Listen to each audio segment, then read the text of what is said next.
Bismillahirrahmanirrahim. Assalamualaikum warahmatullahi wabarakatuh. Alhamdulillah wassalatu wassalamu ala Rasulillah Sayyidina wa Maulana Muhammad ibni Abdillah wa ala alihi wa sahbihi wa man tabi'ahu wa mawalah. Yang sama-sama kita hormati Bapak Bupati Kabupaten Pelalawan, Bapak Haji Haris beserta Ibu dan seluruh keluarga beserta rombongan, Bapak Ketua DPRD, Bapak Kapolsek, Bapak Babinsa, tokoh masyarakat, Pak Zul, alim ulama, cerdik pandai, nenek mama, tokoh masyarakat tak dapat saya sebutkan satu persatu. Yang beserta dihimbau gelar, yang kecil tak dapat disebut nama. Insya Allah kita semua dimuliakan Allah Subhanahu wa Ta'ala. Amin ya Rabbal Alamin. Sepanjang umur saya, selama menyampaikan tausiah, melihat orang berziarah ramai-ramai ini rasanya cuma di 3 tempat saja, di Ma'la, di Baki, sama di Langgam.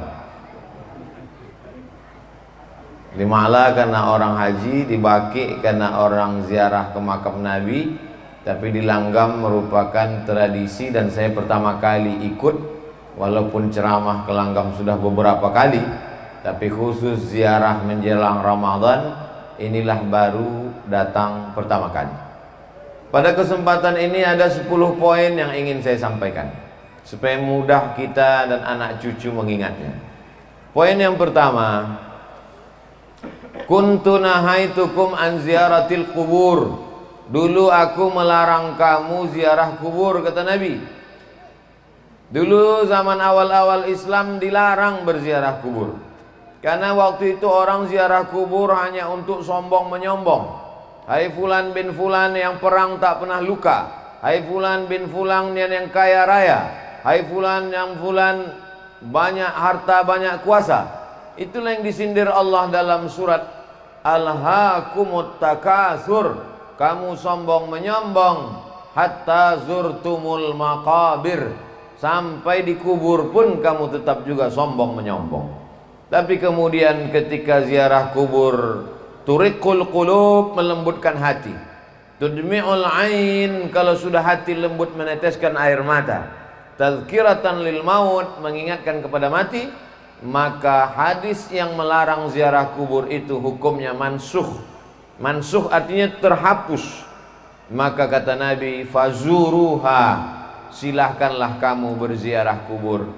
Maka Nabi SAW menziarahi kubur ibunya Aminah, dan dia dibawa oleh Aminah menziarahi kuburnya ayahnya Abdullah. Dan Nabi beberapa hari menjelang sebelum meninggal dunia berziarah ke makam sahabat syuhada Uhud. Kalau kita ke Masjid Nabawi terus berjalan ke belakang, sampailah di Uhud. Nabi berziarah ke Uhud beberapa hari menjelang menghadap Allah Subhanahu wa Ta'ala, seolah-olah dia mengucapkan selamat tinggal kepada orang-orang yang ada di Uhud. Jadi tentang masalah ziarah kubur tak ada ikhtilaf di antara ulama. Kita boleh berselisih pendapat kalau pada masalah itu ada ikhtilaf. Boleh kata Maliki, tak boleh kata Hambali. Boleh kata Syafi'i, tak boleh kata Hanafi. Adapun tentang ziarah kubur, maka hadis qauli, hadis fi'li. Hadis qauli, fazuruha, ziarah kuburlah kamu. Hadis fi'li, perbuatan Nabi Muhammad SAW. Maka tak ada yang bisa mengelak daripada berbuat perbuatan ziarah kubur, karena dua-dua dalil menunjukkan tentang disunnahkannya berziarah ke makam orang-orang beriman. Ini poin yang pertama. Poin yang kedua, Nabi SAW tidak menyebutkan waktu tertentu, tak menyebutkan batas tertentu. Maka ini pernah ditanyakan kepada ulama Al-Azhar namanya Syekh Atiyah Saqar. Beliau menjawabnya dalam kitab Fatawa Al-Azhar. Syekh, apa hukumnya berziarah pada waktu tertentu menjelang Ramadan, pagi Idul Fitri? Maka kata Syekh Atiyah Saqar, berziarah kubur itu hukumnya umum, maka berlakulah hukum umum. Jadi orang berziarah terserah dia Mau pagi, mau petang, mau siang, mau malam, mau menjelang Ramadan, mau di bulan Ramadan, mau menjelang Idul Fitri, mau di pagi Idul Fitri, maka silakan ziarah. Adapun hadis yang melarang, la'anallahu zuwaratil kubur, Allah melaknat perempuan yang berziarah kubur. Bunyi kalimatnya, Allah melaknat zuwaratil kubur, perempuan yang ziarah kubur. Maka sesungguhnya di situ ada kronologisnya. Ada seorang perempuan, anaknya meninggal, lalu dia ziarah pagi, ziarah petang, ziarah siang, ziarah malam untuk mempersedih-sedih diri. Ada seorang perempuan yang suaminya meninggal, diziarahinya tiap hari hanya untuk membuat dirinya semakin berduka, semakin bersedih, lalu kemudian niyahah meratap. Maka Nabi mengatakan, la'anallahu zuwaratil kubur, Allah melaknat mereka yang selalu ziarah kubur hanya untuk mempersedih-sedih diri. Adapun berziarah kubur untuk mengambil pelajaran, maka sesungguhnya kita amat sangat dianjurkan. Waktunya tidak terikat dengan apapun, maka bebas kapan saja. Hari baik, bulan mulia. Poin yang ketiga, adapun berziarah kubur menjelang Ramadan, maka sesungguhnya bulan mulia ini mesti disambut dengan kesucian hati. Disucikan hati dengan berzikir, tadi sudah. Disucikan hati dengan tabligh akbar pengajian selepas subuh, tadi sudah. Maka disucikan hati dengan mengingat mati. Wa kafa bil mauti wa'iza, cukuplah kematian itu sebagai nasihat. Ada nasihat yang berbunyi menggelegar, khutbah hari Jumat. Ada nasihat yang disampaikan alim ulama dalam bentuk nasihat.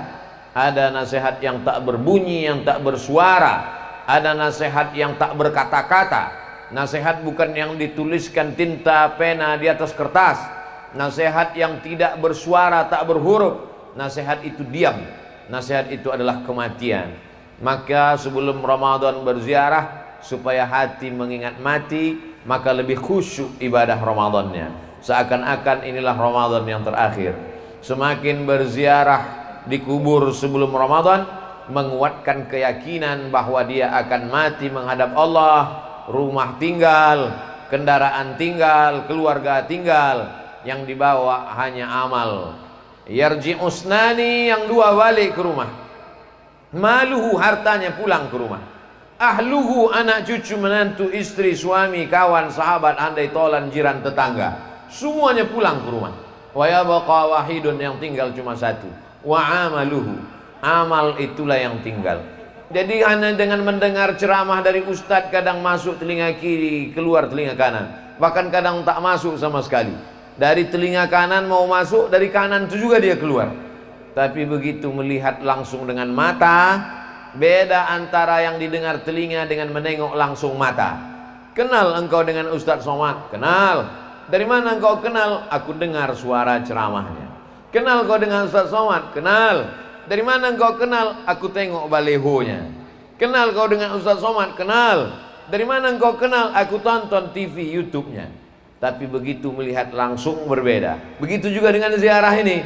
Maka sesungguhnya dengan langsung datang ke kubur, duduk di samping kubur, berziarah di kubur, maka kita melihat langsung nyata bahwa orang-orang tua kita itu, maaf beribu maaf, mereka sudah pindah ke alam yang lain, tinggallah semuanya. Maka ini memberikan pelajaran yang lebih dalam daripada hanya sekedar mendengar cerita ceramah. Jadi apa yang kita lakukan menjelang Ramadan ini adalah melembutkan hati supaya Ramadan kita lebih khusyuk, Ramadan kita lebih hikmat, Ramadan kita lebih takut kepada Allah Subhanahu wa taala. Poin yang keempat, bahwa kita disuruh menyambung silaturahim. Silaturahim kadang tak sempat datang karena kesibukan. Tapi dengan ziarah kubur, mau tak mau, suka tak suka, orang langgam yang merantau ke Pekanbaru, ke luar kota, hari ini kembali. Ada ikatan emosional, mengingat ayah, emak, datuk, nenek, mengenang saudara mara, mendengar sahabat kerabat, maka dia balik berjumpa. Mungkin anak cucu sudah tak berkenalan lagi, tapi begitu ziarah kubur, oh anak pakcik fulan, oh anak moman fulan, oh anak fulan, maka sesungguhnya ziarah kubur adalah momen untuk menyambung tali silaturahim. Man ahabba yubsatalahu fi rizqihi, siapa yang mau lapang rezekinya, wa yunsa'alahu fi atharihi, mau dipanjangkan umurnya, falyasil rahimahu, maka hendaklah dia selalu menyambung tali silaturahim. Menyambung tali silaturahim di masjid sudah, menyambung tali silaturahim di pengajian sudah. Hari ini menyambung tali silaturahim kepada anak cucu, sahabat, kerabat, kenalan, orang sekampung yang selama ini tak jumpa. Bertahun-tahun satu kota, sama-sama tinggal di Pekanbaru bisa tak jumpa. Tapi hari ini di Langgam bisa berjumpa. Kenapa? Karena ada yang dituju, orang yang dikenang, budi baiknya tak dapat dibalas.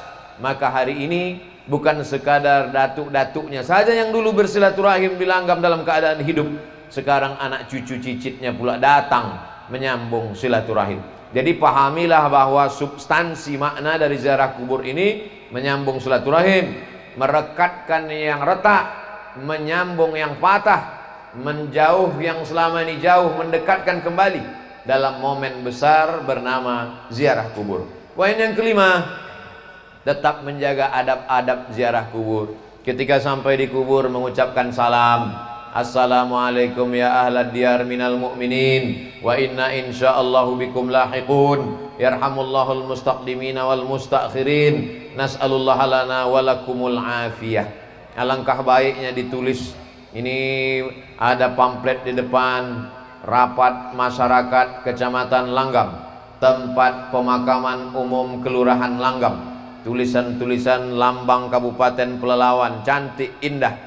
Cuma saya khawatir anak cucu kita tak tahu doa salam ke kubur. Cantik kalau kita tambah tulisan Assalamualaikum ya ahlad diyar minal mu'minin wa inna insyaallahu bikum lahiqun yarhamullahul mustaqdimina wal mustakhirin nas'alullaha lana walakumul afiyah. Rupanya tak ditulis karena orang Langgam sudah hafal semuanya.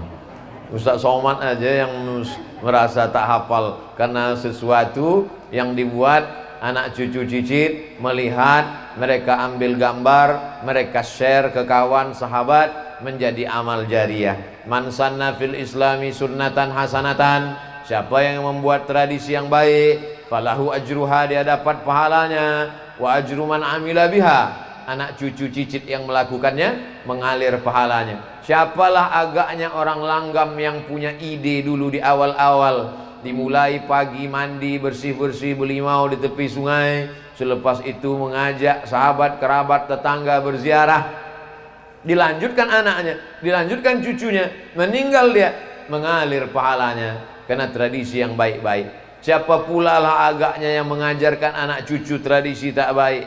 Setiap hari lahirnya diundangnya keyboard tunggal, mabuk-mabuk sampai tengah malam, dilanjutkan anak cucunya, mengalir jugalah dosa jariahnya. Maka yang baik-baik mengalir menjadi kebaikan, yang tak baik pun akan mengalir juga. Maka sebelum kita melakukan sesuatu, pikir baik-baik, karena dia akan mengalir sesudah kita mati. Alhamdulillah, hari ini kita sedang melihat bagaimana datuk nenek, orang tua kita dulu membuat sesuatu yang baik, mengalir sampai hari ini.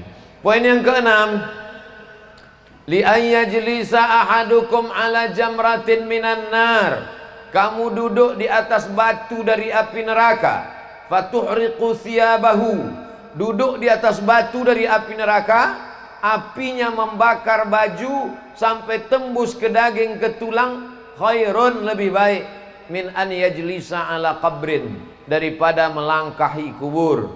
Duduk memijak, maka tetap kita jaga, kita tetap berada di tepi, samping kiri, samping kanan, bagian kepala, bagian kaki.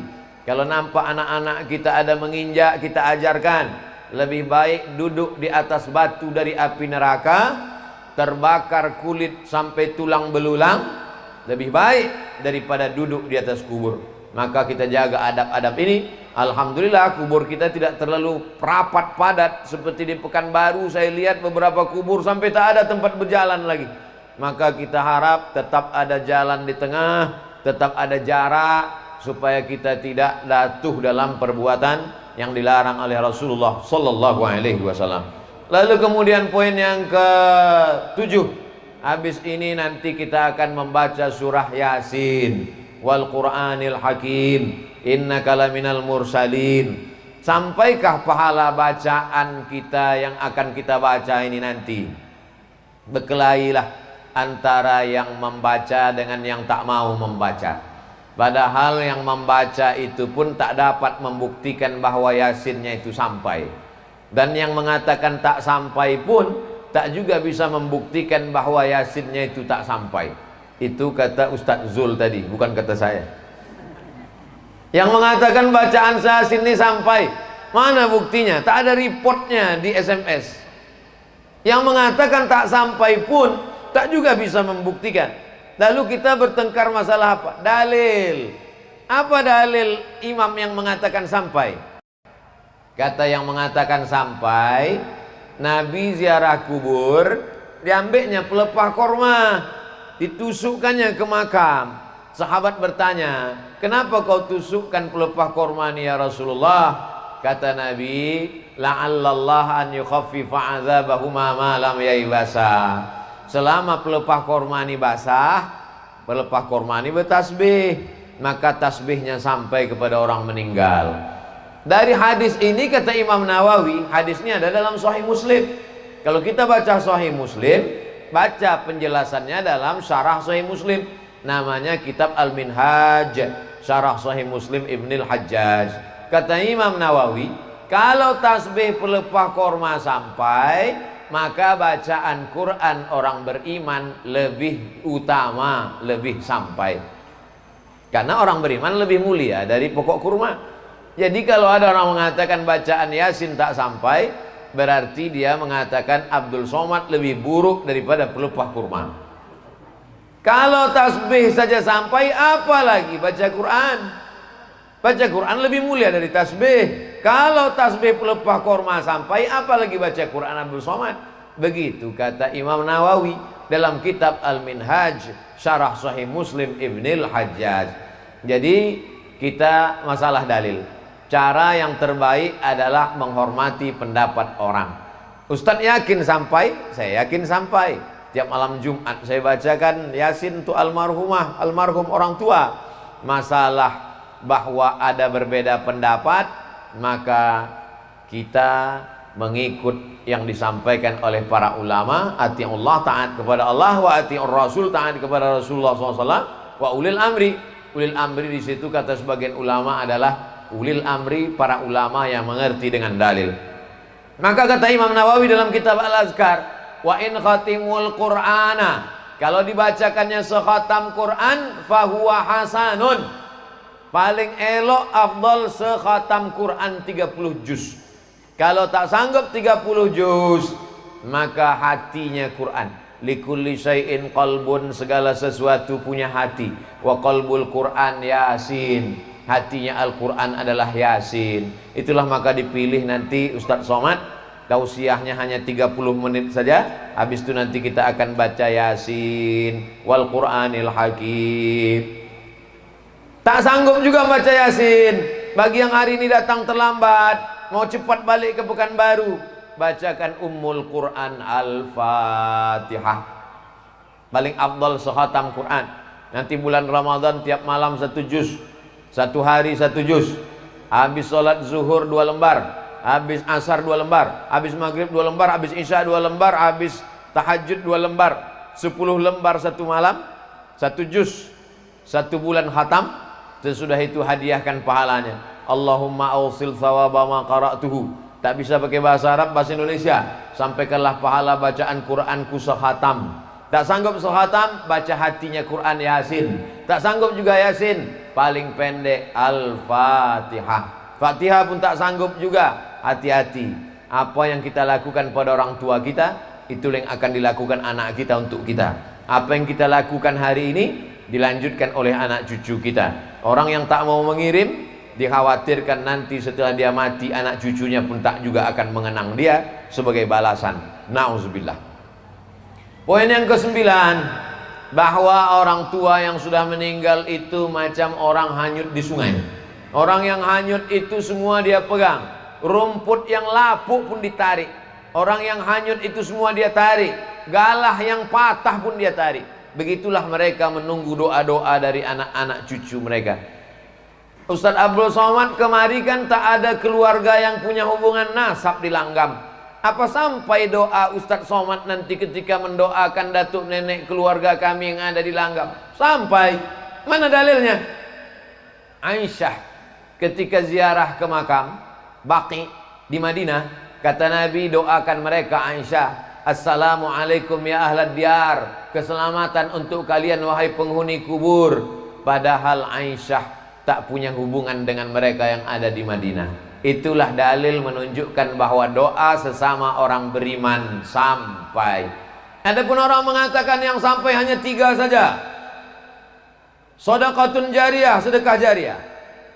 Wa ilmun yuntafa'u bi, ilmu yang bermanfaat. Waladun solihun, anak yang soleh. Maka sesungguhnya hadis itu bercerita bukan membatasi amal. Hadis itu cerita tentang amal kita yang hidup sesudah kita meninggal putus. Abdul Somad hidup, amalnya berjalan. Abdul Somad nanti bisa sholat, Abdul Somad nanti bisa puasa, Abdul Somad nanti bisa baca Quran. Tapi setelah meninggal dunia tidak lagi wajib, putus. Tapi ada amal yang tetap mengalir. Anaknya mengalir, doanya, sedekahnya mengalir, yang jadi masjid, surau, langgar, musola, rumah Quran, rumah tahfiz, pondok pesantren, tanah wakaf. Ilmunya diamalkan jamaah, mengalir. Jadi maksudnya amal kita mengalir. Adapun amal orang hidup kepada orang meninggal dunia, maka tak ada ikhtilaf. Kalaulah amal orang hidup tak sampai kepada orang meninggal dunia, maka tak ada sholat jenazah. Karena sholat jenazah itu adalah amal orang hidup kepada orang meninggal. Kalau ada orang nanti menolak, jangan kau doakan karena doamu tak sampai. Kalau begitu nanti dia mati, jangan disolatkan jenazah, karena sholat jenazah adalah doa orang hidup kepada orang meninggal. Abdul Somad meninggal dunia, lalu kemudian orang Langgam datang mendoakan, Allahumma firlahu warhamhu wa'afi, Allahu Akbar, Al-Fatihah, Allahu Akbar, salawat, Allahu Akbar, Allahumma firlahu warhamhu wa'afi wa'afu anhu, Allahu Akbar, Allahumma la tahrimna ajrahu. Maka takbir kedua dengan takbir ketiga dengan takbir keempat, takbir yang pertama baca Quran, Al-Fatihah, itu menunjukkan Al-Fatihah sampai. Takbir yang kedua salawat, zikir, itu menunjukkan zikir sampai. Takbir ketiga keempat doa, itu menunjukkan doa sampai dari orang hidup kepada orang meninggal dunia. Karena yang sholat jenazah itu semuanya orang hidup, dan semuanya tak punya hubungan nasab kepada yang meninggal. Yang punya hubungan nasab, yang tak punya hubungan nasab, sama-sama sampai. Ini menurut argumentasi para ulama yang mengatakan sampai. Poin yang ke-9, bahwa tidak hanya amal badan yang sampai. Datanglah saat bertanya kepada Rasulullah, Ummi matat, emak saya mati, meninggal dunia. Afa atasaddaqu anha, kalau saya bersedekah, sampaikah sedekah ini untuk almarhum almarhumah? Kata Nabi, tasaddaq, sedekahlah saat, sedekahlah saat, sedekahmu sampai untuk almarhum. Ayu sadaqatu afdal, apa sedekah yang paling afdal? Kata Nabi, saqyul ma, sedekah yang paling afdal adalah memberi air minum. Sedang air minum sampai, apalagi lah rebus jagung sampai. Dulu ambo dibawa Buya Fadli Rahman ke Langgam nih, dikasihnya waktu itu rotan, rotannya warna coklat, kini rotan lah hijau pula nampak. Sampai sedekah makanan sampai, maka siapkan sedekah makanan untuk buka puasa nanti. Hadiahkan pahalanya untuk almarhum almarhumah. Nanti tabung duit berkurban, hadiahkan pahalanya untuk almarhum almarhumah. Maka sedekah baca Quran sampai, baca Yasin sampai. Begitu juga dengan sedekah kurban sampai. Begitu juga kurban, mana dalilnya kurban itu sampai Buya? Nabi mengatakan waktu menyembelih, Allahumma haza an Muhammad wa ali Muhammad, kupotong kurban ini untuk Muhammad dan untuk keluarga Muhammad. Itu menunjukkan kurban pun sampai. Sedekah makanan, air minum, mana dalilnya sampai? Hadis Sa'ad, kata Nabi, tasaddaq, sedekahlah Sa'ad, sedekahmu sampai kepada almarhumah ibumu. Yang paling afdal saqyul ma, memberikan air minum. Air minum 1 botol habis, 600 ml, tapi ada air minum yang tak habis-habis. Apa dia? Itulah tadi peresmian toilet kamar mandi. Ustaz Somad sebelum ziarah dipersilakan singgah dulu. Kata saya, wudhu saya belum batal lagi. Ini wudhu seremonial. Karena ada orang langgam yang bersedekah toilet WC 2 pintu, lalu kemudian keran air wudhu, lalu kemudian saya pun berwudhu di sana untuk membangkitkan syiar, karena gambar Ustadz ini nanti akan dilihat oleh orang langgam, supaya mereka pun akan berpikir, yang merantau dia semakin semangat cari duit, tapi tujuannya bukan mengejar dunia. Dia akan balik membangun rumah Quran, dia akan balik membuatkan wakaf WC, wakaf tempat wudhu, sampai hari kiamat orang berwudhu di tempat wudhu tadi. Tak tahu tak siapa membeli semennya, tak kenal saya tak siapa yang membuat, sampai hari ini tak tahu saya siapa yang membuat tempat wudhu tadi. Tapi nanti yang bersebaran fotonya, foto Abdul Somad sedang berwudhu di langgam. Maka lama-lama memang datang comeh ambo dalam hati. Abdul Somad tanda tangan masjid secara seremonial, wudhu secara seremonial. Ambo khawatir nanti kata malaikat, Abdul Somad silakan masuk ke surga secara seremonial gitu. Maka tolong doakan supaya hati selamat dari riya, supaya kita semuanya masuk surga tidak secara seremonial, tapi masuk kekal selamanya sampai anak cucu kita jumpa dengan Nabi Muhammad sallallahu alaihi wasallam. Bagi yang duitnya banyak, habis Covid corona nanti dia pergi haji. Haji kan orang tua, haji pun sampai. Mana dalilnya haji sampai? Sahabat Nabi haji, labbaik Allahumma subrumah, ambo hajikan subrumah. Kata Nabi, subrumah kau siapa? Subrumah akhi, saudaraku. Kau hajikan subrumah? Ya. Kau udah haji atau belum? Belum. Kata Nabi, hajikan dirimu dulu, baru hajikan subrumah. Itu orang dulu. Orang dulu lebih mau menghajikan saudaranya sampai lupa dirinya. Orang sekarang haji bolak-balik, lupa saudaranya.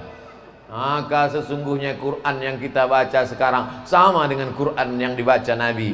Hadis yang kita baca sekarang sama. Bedanya adalah perasaan dalam diri kita. Maka haji sampai, kurban sampai, sedekah air minum sampai, bacaan doa sampai. Nanti kita akan tahlil la ilaha illallah, la ilaha illallah. Sampaikah tahlil kita itu? Sampai.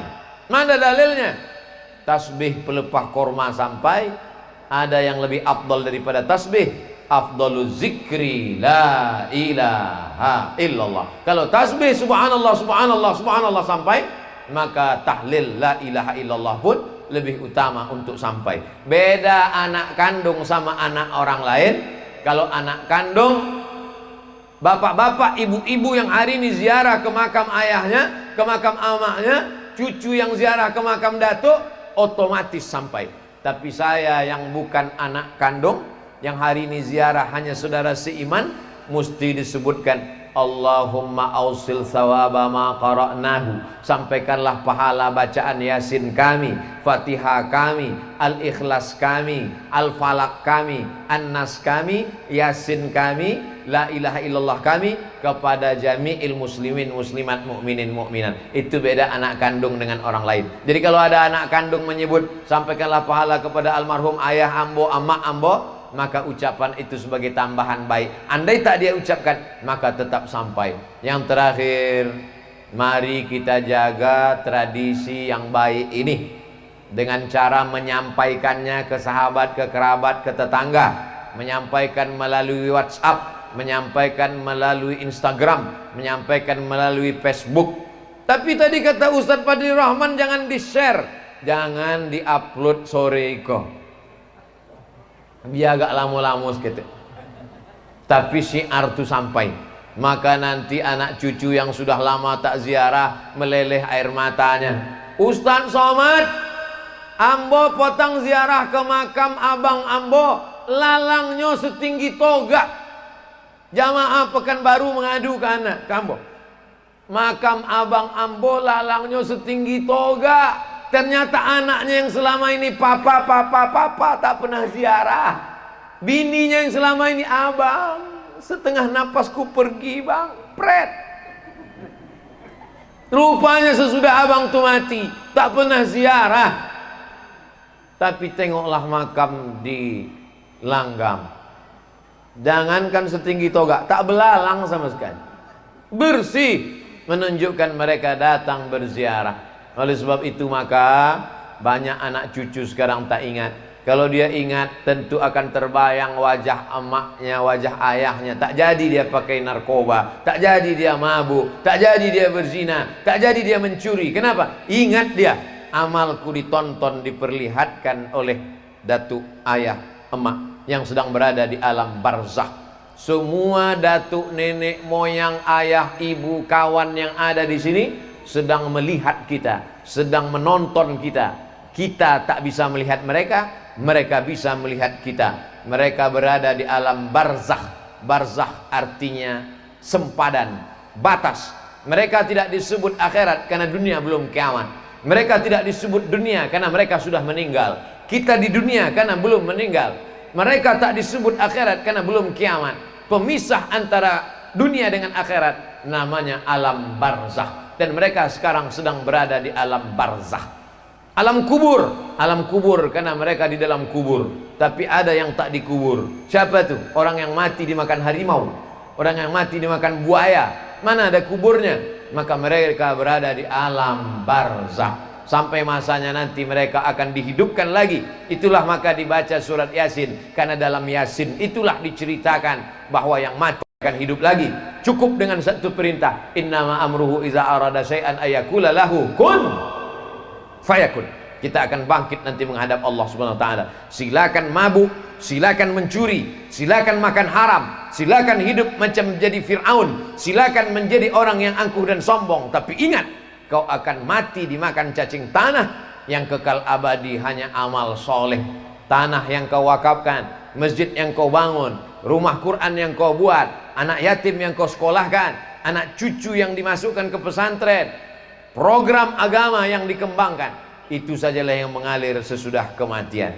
Itulah 10 poin, mudah-mudahan bermanfaat. Sesuai dengan janji 30 menit, mari kita khusyuk, dibimbing oleh Tuan Imam, tahtim, tahlil, zikir dan yasin. Terima kasih, mohon maaf. Wassalamualaikum warahmatullahi wabarakatuh.